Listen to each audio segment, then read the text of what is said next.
Assalamualaikum warahmatullahi wabarakatuh. Saya Fahri Zaidan dari SMK Subangsi kelas 10 DKV 2. Saya akan membawakan cerita tentang Kerajaan Banten atau yang biasa dikenal sekarang Kesultanan Banten. Sejarah singkat Kesultanan Banten. Kesultanan Banten pernah menjadi salah satu kerajaan Islam yang berpengaruh di Nusantara, memiliki peranan penting dalam sejarah perdagangan rempah-rempah. Dikenal karena sikap toleransi antar agama. Kesultanan Banten pernah menjadi salah satu kerajaan maritim terbesar di kawasan Nusantara. Berdirinya Kesultanan Banten. Tahun 1552, Fathaillah meninggalkan Banten dan pindah ke Cirebon. Kepemimpinan di Banten kemudian dipegang oleh putranya, Maulana Hasanuddin. Peralihan kepemimpinan ini menandai era baru, yaitu Kesultanan Banten. Secara resmi, Sultan Maulana Hasanuddin menjadi sultan pertama di Banten. Sultan Hasanuddin membangun pusat pemerintahannya di wilayah Surosawan. Di wilayah tersebut dibangun masjid bernama Masjid Agung Banten. Masjid besar tersebut bukan hanya sebagai tempat peribadatan, tetapi menjadi tempat pertemuan sultan dengan rakyatnya.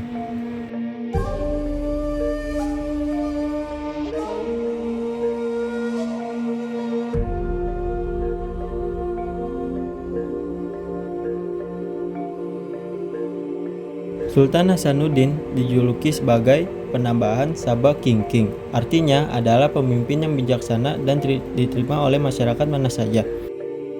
Selain menyebarkan agama Islam, juga memperluas wilayah kekuasaannya.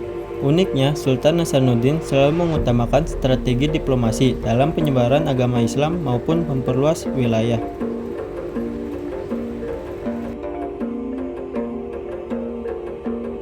Pada masa kepemimpinan inilah Lampung berhasil dijadikan wilayah Banten tanpa pertumpahan darah, sedangkan pelabuhan Banten masih ramai sebagai pusat perdagangan di pesisir Jawa, dan lada menjadi prioritas perdagangan utama di Banten.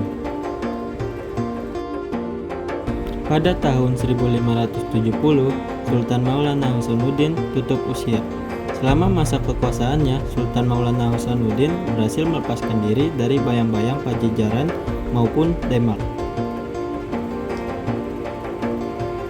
Tahta Banten dilanjutkan oleh Sultan Maulana Yusuf.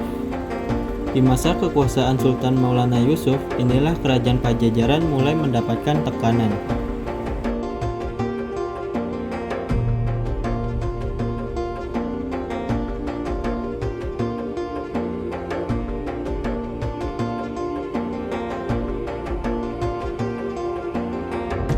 Tahun 1579, pasukan Banten berhasil mengepung istana Pajajaran.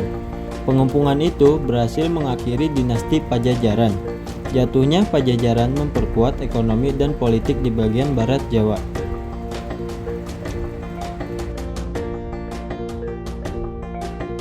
Tahun 1580, Sultan Maulana Yusuf wafat. Tahta Banten dilanjutkan oleh Sultan Maulana Muhammad yang masih berusia 9 tahun. Karena usianya belum mencukupi, pemerintahan sementara diwakili oleh Mangkubumi dan ulama. Setelah usianya mencukupi, Sultan Maulana Muhammad mulai memimpin. Pada tahun 1596, Sultan Maulana Muhammad memimpin ekspedisi militer ke Palembang. Ekspedisi militer ini untuk menguasai rute perdagangan laut di pesisir timur Sumatera hingga Selat Malaka.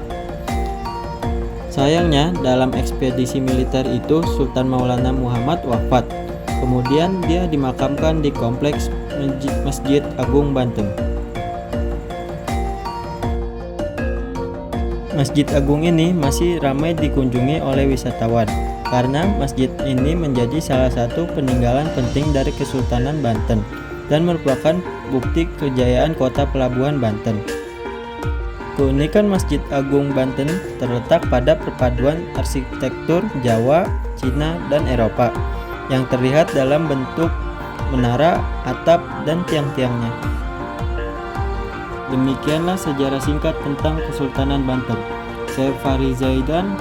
Mohon maaf apabila ada kekurangan dalam penjelasan saya. Terima kasih. Wassalamualaikum warahmatullahi wabarakatuh.